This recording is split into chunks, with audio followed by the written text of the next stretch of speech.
Oi, pessoal, tudo bem? Aqui é o André, sejam bem-vindos a mais um episódio do podcast do Guia de Terror. E hoje eu tenho o prazer de retomar um assunto que eu já trouxe em outro episódio, um filme sul-africano chamado Siembamba, Canção do Mal, que está disponível no Prime Video e tem uma crítica que eu fiz aqui recentemente, tanto em texto quanto em áudio no blog. E aí eu fiz um convite, né, para a protagonista do filme, e ela, para minha surpresa, aceitou vir bater um papo aqui com a gente. Então, o nome dela é Reine Swart. Eu já ia falar inglês porque eu acabei de falar com ela, eu já estava me embananando todo aqui.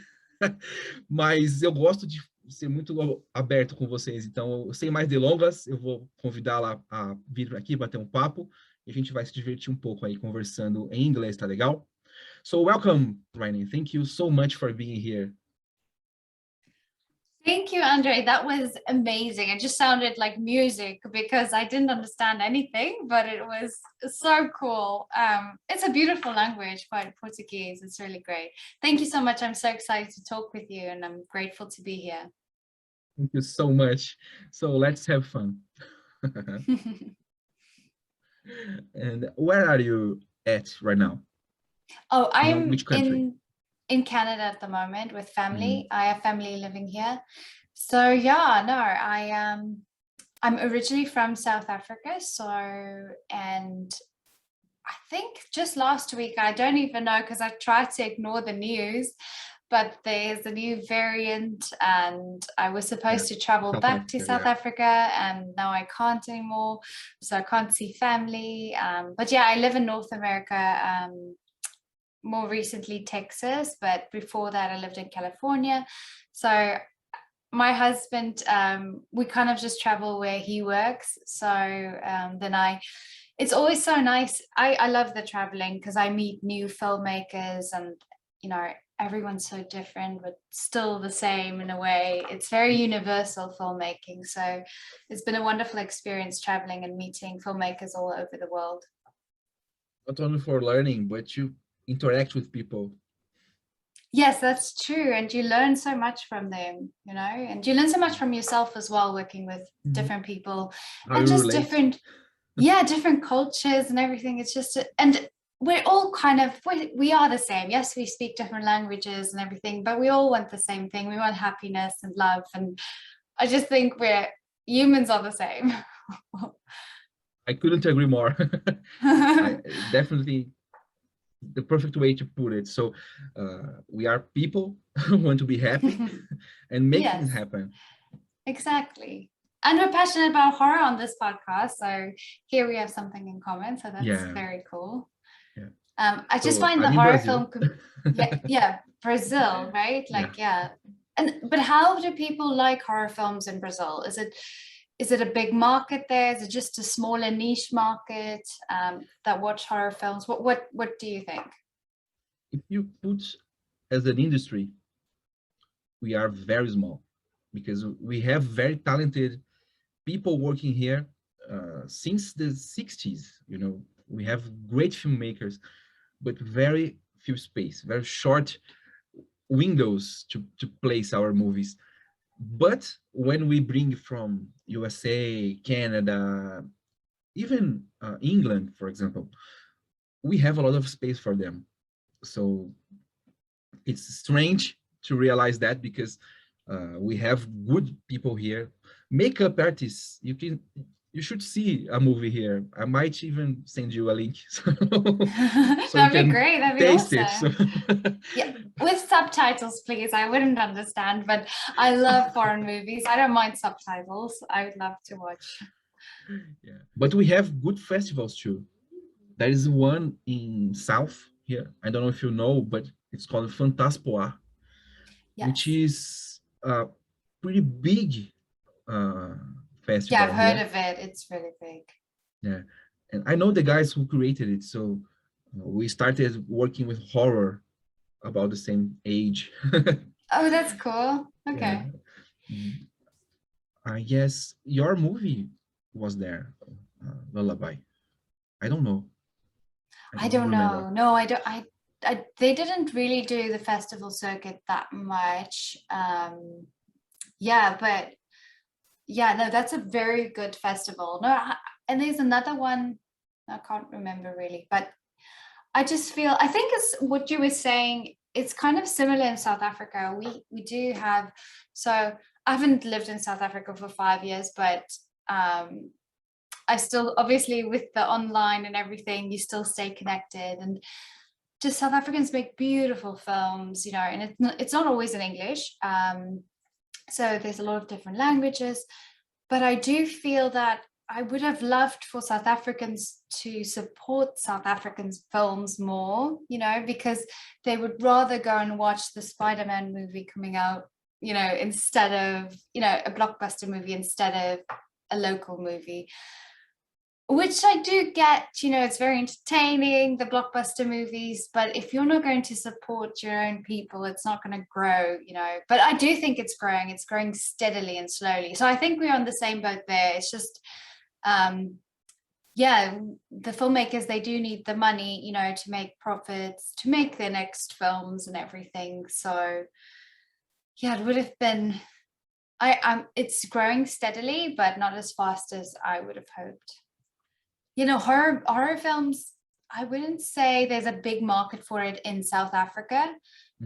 Definitely rom-coms, you know, romantic movies and those sort of movies kind of travel a little bit more in the country itself, but horror films do tend to travel a little bit further internationally, because there's just everywhere, even if it's a tiny horror community, every country does, not every country, I'm just saying most countries do have them, you know, and they're very supportive. They watch all these indie films, and so I've been really grateful for that, you know, like just the awesome people who do support indie films, and yeah, it's been really cool.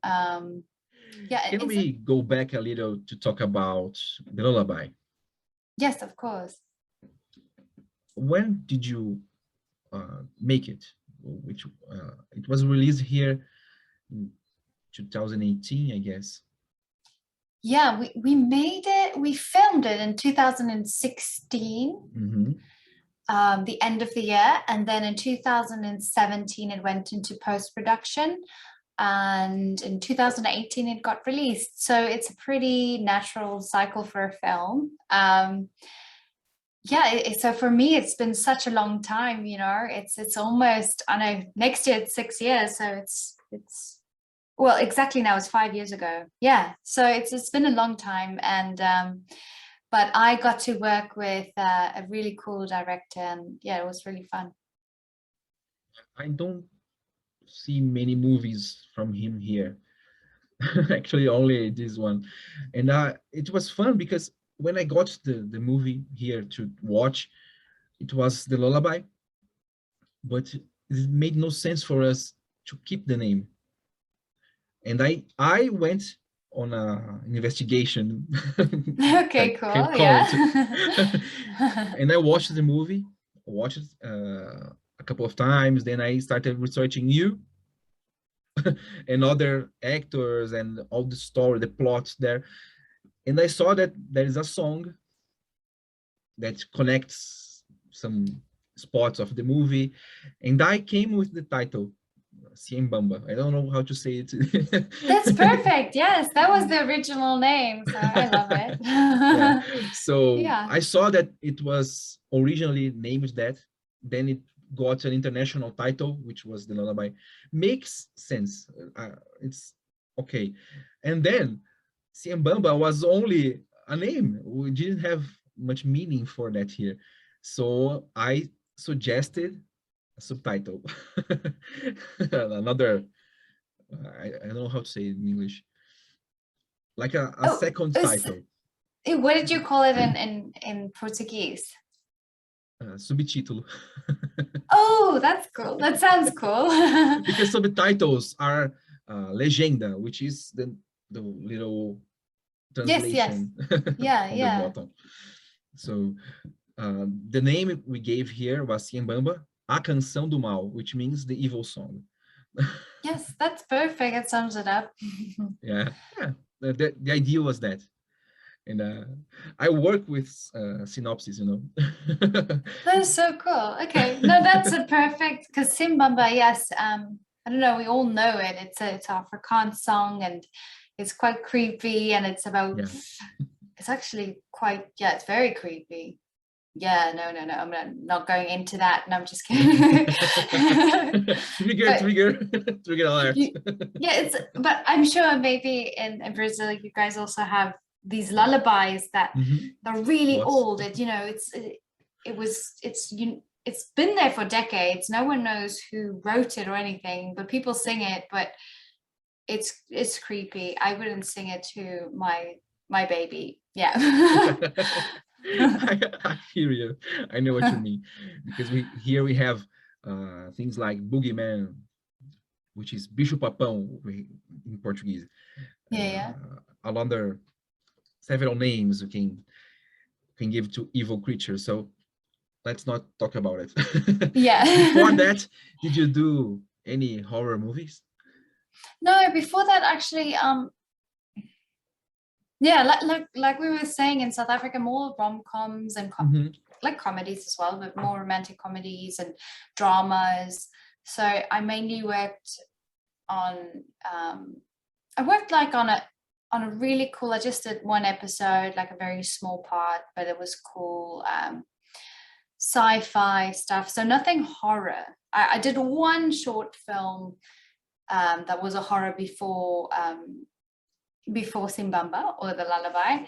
So that was nice, because I played a mute girl, so I didn't have to learn any lines, and I was like, oh, this is like the easy, it's not easy, I'm not saying it, but that was easy money, if I can say that, because I just had to be in the movie and say nothing but be creepy, and I love being creepy. So that was a really fun short film to work on.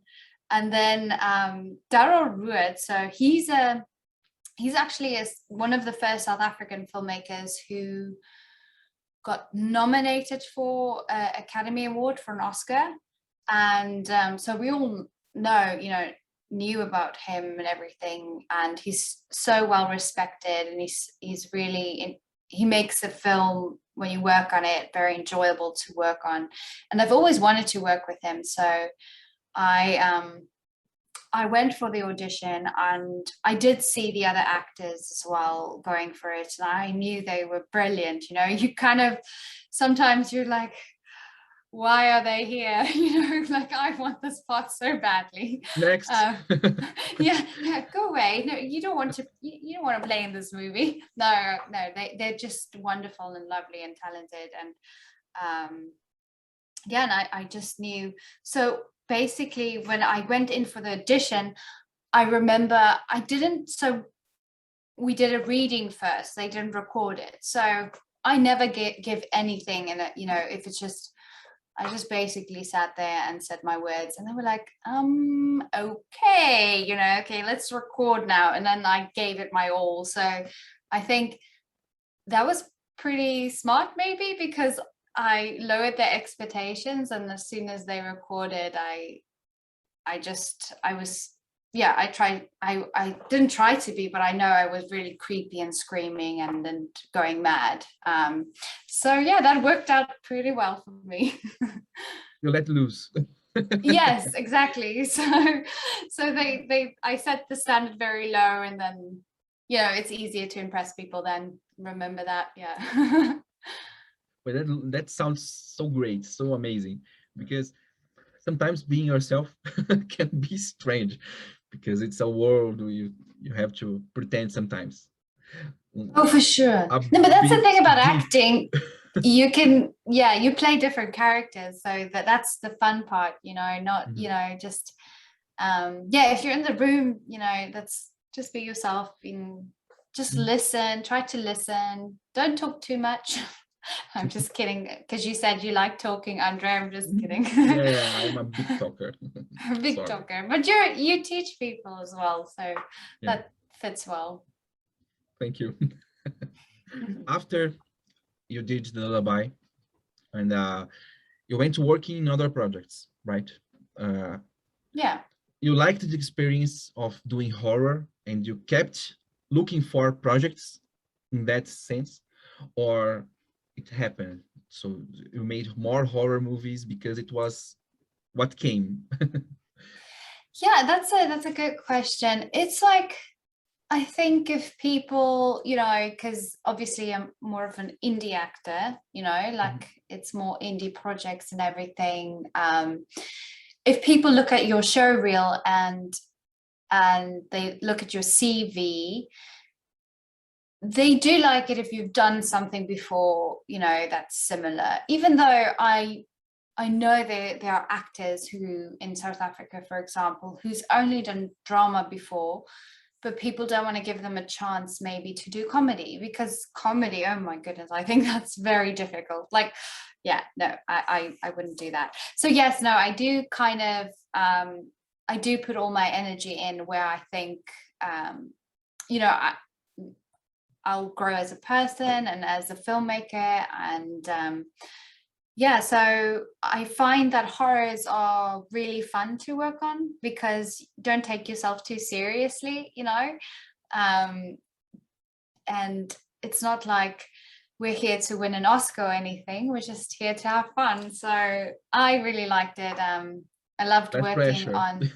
Yes, exactly. No pressure. Not, you know, and yeah, and it's a lot of screaming and running, and it's just a lot of fun stuff. Like I've hurt myself like a couple of times just running, you know, silly things. Not even like I do amazing stunts at all, you know, just like running in heels. I've, you know, fell really hard off steps while they were filming. So Creeping. it's exactly. So kind of to get back to your question, I think it's just, yeah, it maybe just happened in a way, but I did put all my energy in there. So to kind of just help it on. Converged.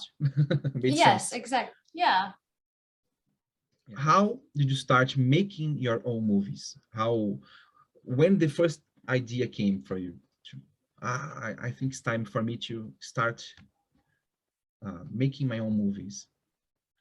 Yes, no, that's a good question. It's like actually a producer, I think she's just got a lot of what do you call it when someone's very determined, you know.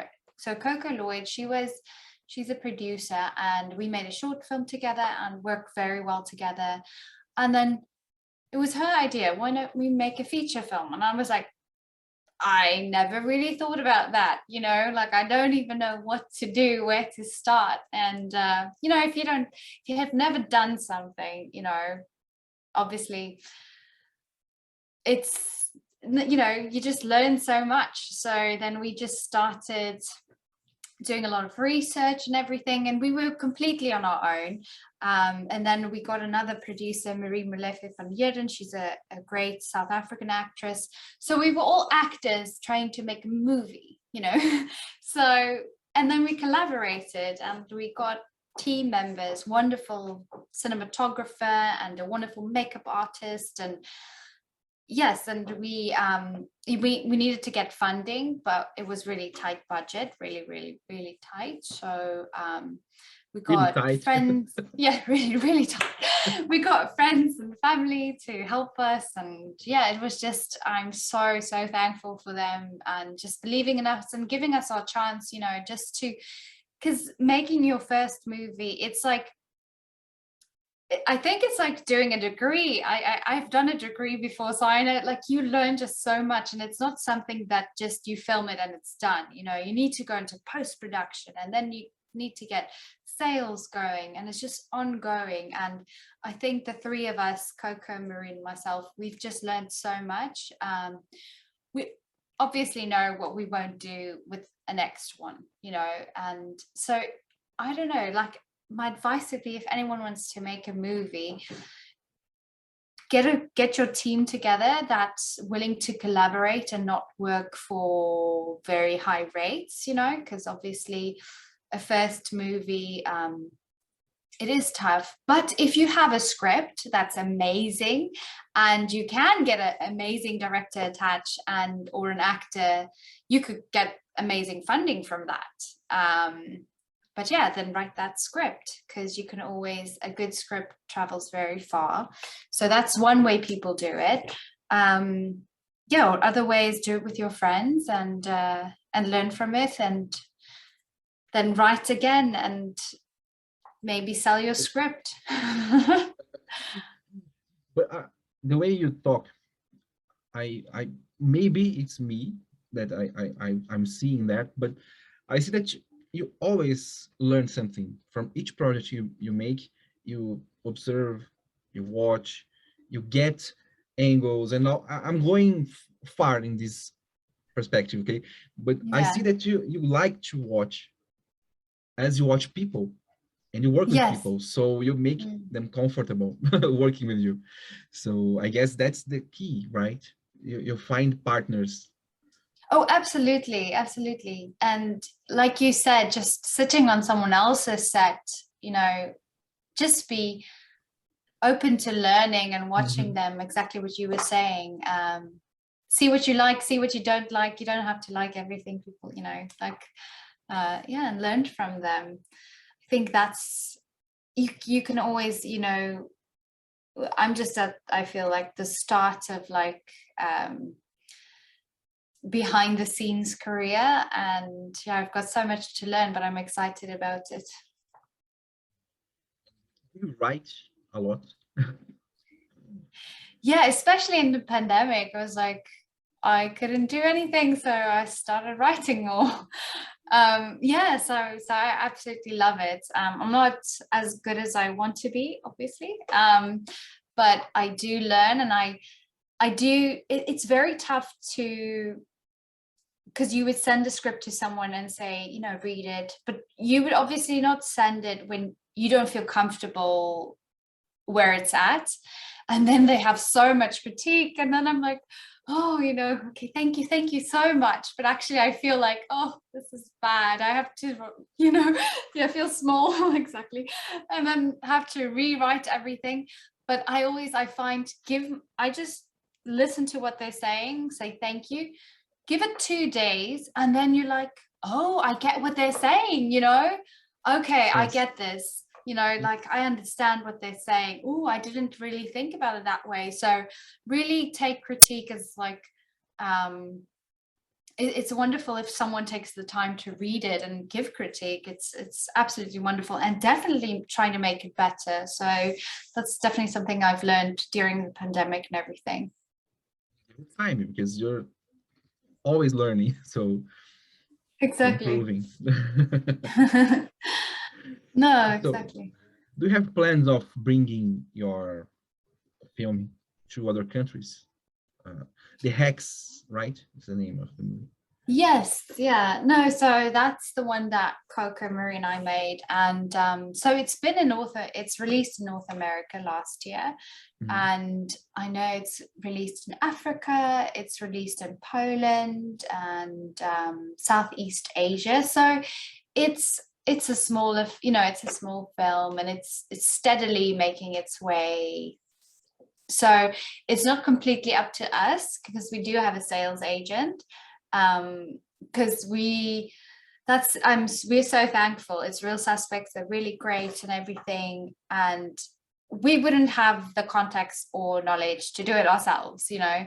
Like, if you are, that's amazing, and you can do it by yourself, that's incredible, but we just don't have that foot in the door at all. So yeah, so make the film, and then you get the sales agent. But there's a lot of people talking about self-distribution, like you were saying, you can put it on Amazon.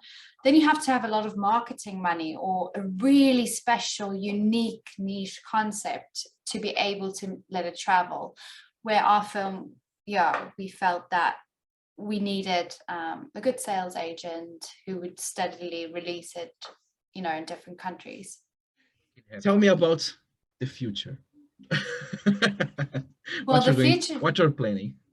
yes, no, what I'm planning is I would love to delve into more storytelling. So that's I do love working in a team with another writer, because you have to get someone that's, I feel like, good in something, let's say very good in character development, and someone who's maybe a little bit more creative and you know, comes up with unique story ideas. And if you get something like that, it can be really cool working together. And yeah, so I would love to delve into more script writing, and then just selling it and hoping someone else makes it. No, I'm just kidding.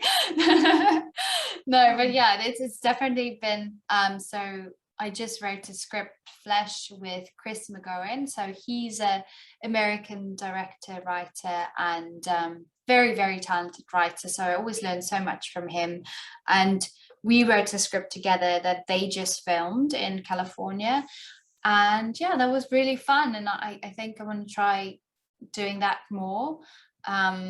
I do think it's good to keep yourself busy in the film industry, like try a little bit of everything, you know. I would still do selective auditions. I do have a child now, so a toddler, so I don't want to travel too much and not, you know, be there for him. So yeah, so the writing's very nice because I can do that from home. Yeah, that's in the future. For now, it's working from home would work great for me.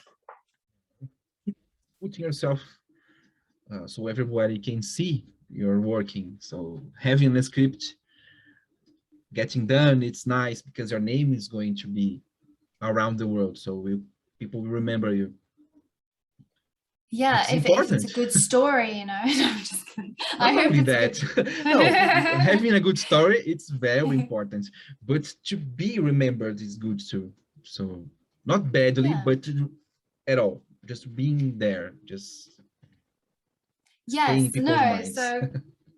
So I've just been like, it takes a lot just to go through revisions, or, you know, over and over again. And like I said, sometimes I just need to take 2 days off, and like, sometimes I'm like, no, I'm not going to change it. And I'm like, okay, sure, we can change it. I feel cool about it.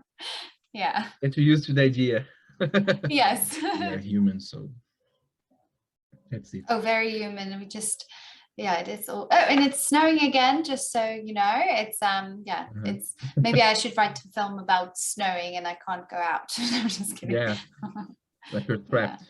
Yeah. Trapped in the snow, and little snowman comes alive. Yeah, but let's keep the horror outside. Yes, sounds good. Sounds good. Yeah. Well, what I had planned to ask you, and you've been so kind answering me.